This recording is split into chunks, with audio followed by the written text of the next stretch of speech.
Hello friends, welcome to my channel. Raj కి shock ఇచ్చిన కావ్య. ఇదంతా ఎలా జరిగిందో మనం ఈ వీడియో తెలుసుకుందాం. ఇంకా కావ్య పొద్దున్నే లేచి కిచెన్ లో పనిచేస్తూ ఉంటుంది. ఇంతలో రాజ్ వస్తాడు. మీరు రాత్రంతా నేనేం సర్ప్రైజ్ ఇస్తాను అని ఆలోచిస్తూ పడుకోలేదు కదా, నాకు తెలుసు అని కావ్య అంటుంది. అవును, నేను రాత్రంతా సర్ప్రైజ్ గురించి ఆలోచిస్తూ ఉన్నాను. అసలు నాకు నిద్ర కూడా పట్టలేదు. ఏంటో సర్ప్రైజ్ ఇప్పుడైనా చెప్పు అని రాజ్ కావ్యని అడుగుతాడు. ఏమండి, నేను నిన్ననే చెప్పాను కదా, సర్ప్రైజ్ అంటే సర్ప్రైజే, అది నేను చెప్పాను అని కావ్య అంటుంది.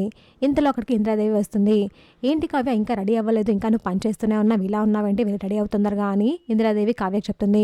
సరే అమ్మమ్మ అని కావ్య వెళ్తుంది. అంటే నానమ్మ, నీకు సర్ప్రైజ్ గురించి తెలుసా అని రాజ్ ఇంద్రాదేవిని అడుగుతాడు. తెలుసురా కావ్య, నాకు ముందే చెప్పింది అని ఇంద్రాదేవి అంటుంది. మరి ఆ సర్ప్రైజ్ అంటే నాకు చెప్పు నానమ్మ అని రాజ్ అడుగుతాడు. ఏమో నాకు తెలియదురా, నాకు సర్ప్రైజ్ ఇస్తాను అని చెప్పింది, కానీ ఆ సర్ప్రైజ్ అంటే నాకు తెలియదు అని ఇంద్రాదేవి అంటుంది.